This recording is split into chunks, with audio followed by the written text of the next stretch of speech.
साधना असेल हे काही सांगता येत नाही बाबा. तुमची साधना कोणती असेल?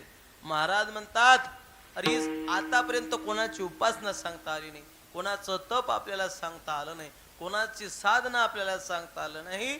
तुकोबाराय बोलतात कोण जाणे कोणा घडी उपासना, कोण या वचना प्रतिपाडी, कोण या वचना प्रतिपाडी. म्हणून हातामध्ये गोडवा आहे. असंच रात्री महाराज मी सांगितले मृदंगाचार्य बाबांच्या हातात गोडवा आहे, हातामध्ये गोडवा आहे. कीर्तन संपल्यानंतर एक पेताड त्या मृदंगाचार्याच्या मागे पळत निघाला. ओ म्हणे बाबा थांबा, ओ म्हणे बाबा थांबा. त्या मृदंगाचार्यानं धोतर घेतलं आणि तो पुढे चाले ना हा मागे. ओ म्हणे बाबा तुमचा हात चाटू द्या, ओ बाबा म्हणे तुमचा हात चाटू द्या. तो होता कभी खुशी कभी गम, तो कभी देशी कभी रम. हो तो बाटलीवाला होता. तो मृदंगाचार्य घाबरला. म्हटले ओ बाबा माझ्या मागे का लागता? म्हणे बुवानं कीर्तनात सांगितलं मृदंगाचार्यांच्या हातात गोडवा आहे, गोडवा आहे हातात. म्हणून त्याचा संदर्भ तिच्यात लागत नाही बाबा. हातामध्ये वजन आहे, साधन आहे. तो गोडवा मृदंगावरती निघतोय. हातामध्ये बोटामध्ये जादू आहे, गोड असा गडा आहे. अशी टाळकरी मंडळी कुठं मिळत नाही. नाहीतर आम्ही म्हणावं काय, मागचे म्हणतात काय, कुठं कुठं असा प्रसंग पडतोय बाबा. मी रात्री एक प्रमाण म्हटलंय कोणतं, हिची दान देगा देवा. मागचा भजन्या म्हणे महाराजले डबल कोरोनाचा रोग व्हावा, डबल कोरोनाचा रोग व्हावा. रात्री प्रमाण आठवलं मला. मी एक आणखी प्रमाण म्हटलं. बाबाचं वय बघितलं, बाबाच्या वयचे होते 65-70 मध्ये, 70च्या घरात. मला प्रमाण आठवलं तुकोबारायचं. मी सहज म्हणून टाकलं मागच्या भजण्याच्या तोंडात एकही दात नाही बाबा, पुरा खलबत्ता होईल. मी प्रमाण म्हटले अरे तुका म्हणे वृद्ध होती तरणे रे. मागचा भजन्या म्हणे कुत्र्यानं माजर धरली रे. अंदाज सांगे बैर्याले गाडी चालले खैर्याले, दमडी के दाल में चिपडी खुशाल. हो अनेक प्रमाण आहे. मी म्हटले दिनाची माऊली आज म्या देखीली. मागच्या भजन्यानं उचललं, त्याचा डिओ पडेल होता हो कानाचा. कानानं कमी ऐकू आलं, त्याला दुसरंच ऐकू आलं. तो म्हणे दिन्याची माय मेली, दिन्याची माय मेली. अवघड आहे नाही का. कुठं महाराज म्हणता कुठं मृदंगाचार्य नसतो, असतो तर गायनाचार्य नसता. कुठं मृदंगाचार्य असतो, कीर्तनकार असतो, पण साऊंड चांगला नसतो. कुठं सगळं चांगलं असते पण टाळकरेचा कशात मेळ लागत नाही. पण या ठिकाणी असं अप्रतिम आहे.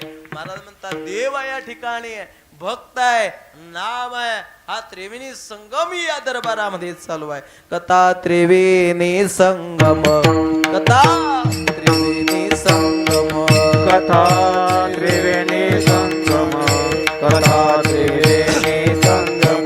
देवा भक्त आणि नाम, देव भक्त आणि नाम, देव भक्त आणि नाम, देव भक्त आणि नाम. तिथेचे उत्तम, तिथेचे उत्तम, तिथेचे उत्तम, तिथेचे उत्तम. चरणारा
देव या ठिकाणी मारुती राय असतील, गजानन बाबा असतील, कथा त्रिवेणी संगम देव भक्त आणि नाम तेथेची उत्तम चरणरज वंदिता.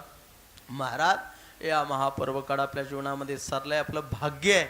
म्हटले महाराज भाग्य का हो? अरे भाग्यच नाही रे दादा, परम भाग्य आहे. का परम भाग्य आहे? अरे 2024 म्हणला 16 भव्य यात्रा महोत्सव 16 आमच्या डोळ्याला आम्ही बघतो. याच दे याची डोळा भोगू मुक्तीचा सोहळा, हा सोहळा आम्ही आमच्या डोळ्यानं बघतोय बाबा. आपलं भाग्य आहे. 2024 म्हणला सोहळा. 2020 मध्ये मोठमोठाल्यांचे धाबे दणाणले बाबा आमच्या जळगावकडे. 2020 मध्ये मोठमोठाल्यांचे धाबे दणाणले. तुम्हाला झोप लागते का हो? काही नाराज आहे का तुम्ही? माझी भाषा करते का तुम्हाला? करते का भाषा? क्यू यू मी ते कोण जाणे पडून भाषा जराशी चेंज करून. महाराज म्हणतात 2020 मध्ये मोठमोठाल्यांचे धाबे दणाणले. कोरोना आलता, पण त्या कोरोनाच्या महामारीमधून तुम्हा आपल्याला वाचवले भगवंताने. हे उपकार नाही तर काय तर दादा. अरे आपलं भाग्य नव्हे तर परम भाग्य आहे. त्याच्या मनामध्ये आलं तो तेच करतोय, आणि आपल्या मनामध्ये आलं ते कधी होत नाही. ऐका दादांनो, शेतकऱ्यांची अवस्था बघा किती बिकट झाली. एवढा मोठा हळाचं पाणी केलं, रात्रीचा दिवस केला, दिवसाची रात्र केली, पीक तोंडाशी आलं आणि रातोरात खाली बसून गेले दादा. आमच्याकडे एवढं नुकसान झालं शेतकरी मंडळींचं, शेतकऱ्याचं एवढं नुकसान झालं, शेतकऱ्याला रडायला कोणी मजूर राहिला नाही. हाडाचं पाणी केलं, रात्रीचा दिवस केला. का बोलतोय मी? त्याची सत्ता आहे बाबा. चाले हे शरीर कोणाची ये सत्य, चाले हे शरीर कोणाची ये सत्य, चाले हे शरीर कोणाची ये सत्य, चाले हे शरीर कोणाची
कोणाची सत्ते त्याची सत्ता आहे. पण घड्याळचा काटा पट पुढे पडू राहिलाय दादा. आपल्याकडे वेळ कमी राहिला. घड्याळचे 10 वाजले. आता किती वाजले? 10 वाजले. अर्ध्या तासामध्ये आपल्याला अभंगाचा शब्दर्शा भावार्थ बघायचा आहे. कमी बॉलमध्ये जास्त रन आपल्याला काढायचं आहे. ऐका, समय जाना. महाराज म्हणतात संपूर्ण त्याची सत्ता आहे. त्याच्या मनामध्ये आलं तो तेच करतोय, आपल्या मनामध्ये आलं ते कधी होत नाही. अरे उसकी जी में आया तो डाकू को वाल्मीकि बना देता है, उसकी जी में आया तो डाकू को वाल्मीकि बना देता है, नहीं तो विश्वामित्र जैसे ऋषि को मेनका के पीछे भगा देता है. कसौटी भक्तों की लेता है, जिंदों को डुबाता है, मुर्दों को तैराता है. राजा हरिचंद्र को 2 मन सोने के लिए अपनी पत्नी बेचनी पड़ती है, दरिद्री सुदामा को सोने की नगरी मिला देता है. अरे खुद का बाप था दशरथ, वहां नहीं था, जटायु को मांड देता था. धनुर्धारी कर्णों को सुलवा देता है और मुर्दे सचितानंद बाबा को खड़ा कर देता है. कसौटी भक्तों की लेता है. अरे जनाबाई को सुई नहीं आता, नहीं तो 5 ब्रज के दुर्बाल को भक्ति प्रदान कर देता. राजा बलि को जाना था वैकुंठ, राजा बलि को जाना था वैकुंठ लेकिन भेज दिया पाताल. म्हणून ती जनाबाई भगवंताच्या रावडात गेली, पदर कसलाय कमरेला आणि जगाच्या मालकाला म्हणते, अरे विठ्या तू विटेवरती उभा आहे, कटीवरती हात आहे, तू जगाचा बाप आहे, तुझ्या दरबारातला न्याय मोठा उलटा आहे रे. काय केलं ग जना मी? हे जनाबाई काय केलं ग मी? ऐक ना काय केलं. पुण्यवंत पाताळ लुकी नेला, पुण्यवंत पाताळ लुकी नेला,